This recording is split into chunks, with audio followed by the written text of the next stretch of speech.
This video will help you to sew on the emblem and the trim easier. Okay, underneath here I have two sawhorses, one on either side, which help to support the medium density fiberboard. These fiberboards can be purchased wherever wood is sold. You want to use this kind of a board because it has a smooth side and the other side is a little rough, but more importantly, we're concerned about the smooth side. A cut in here has been made. It's about 3 inches by 8 inches. You can make it bigger or smaller depending on what you think is easier to use. So what we've done is we've taken the fabric that we're going to use and we've put a backing on it. The backing of the fabric will depend on the thickness of your fabric. If it's very light, then maybe it needs something heavier. Just try some samples and see what makes it easier for you. Okay? So we take the trim and we put it in place. And what makes this nice is that you can go up and down without having to move anything. So here's the trim I placed on here. This just happens to be a wider one. We take the needle underneath through the hole. I'm gonna try to sew this so you can see the stitching. Let me use a white thread, okay? So here we go. We go up. Let me go down. And it will tack it in place and it's not going to move because I have books on either side over here. And I've also taken and I've basted across so the underneath fabric is not going to move. A lot of times when you're putting the trim on, what happens is the trim ends up being loose. This one here happens to be a tighter one and it doesn't move as much. This one here is looser, and so when you take the trim, and see how it moves from side to side. So if you don't baste it down, it certainly is going to move.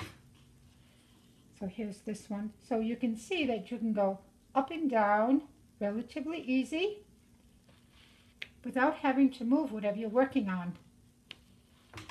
Okay, I put books on the end to help keep it in place. If you're working on an emblem, of course this emblem is not a big one, but it's just a sample to show you how easy it is to do this. So on the emblem, you're going to be tacking it in as many places as it has the outward pieces. Sometimes you only need to tack it in 2 places, sometimes in 8. It depends on what you're working on. So you always tack the outside edges first to make sure it's flat.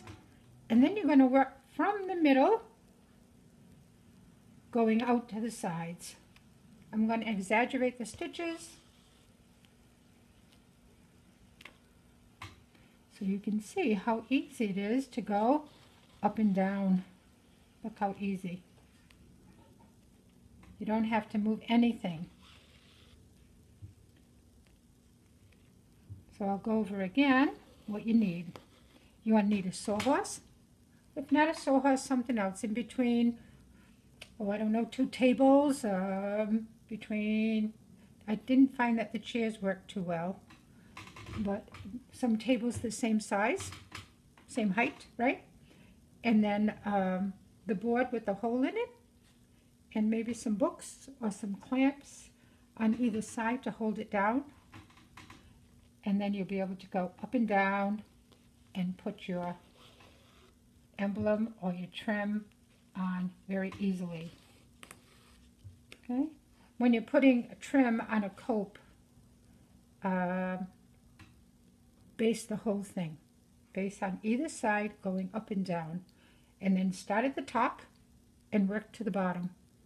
Start on the top here, work to the bottom, here to the bottom, because it will shift. If you can't go from the top to the bottom and the bottom to the top. just doesn't work. And what will also happen is you'll find out if you've basted it correctly or not, because you'll see that the fabric is starting to buckle, or the trim is buckling a little bit. So that way it'll give you time to undo it. Maybe you want to just sew it halfway down on both sides, see if it's laying nice, and then finish sewing the rest all the way down. I learned this little trick from some lovely sisters in France, and I am very grateful for their help. You'll find this will cut your time in half. It is so nice. There are other boards out there that are also smooth on the one side. It doesn't matter, you know, if it's not smooth on the other side, but you can also use those and make a hole, and maybe you'll need the board a little wider for your necessary work, or maybe you find you don't need it, you found a place and you can put a chair under there and work very nicely. You don't have to use the books, you can use clamps, something to hold the fabric down so it doesn't move.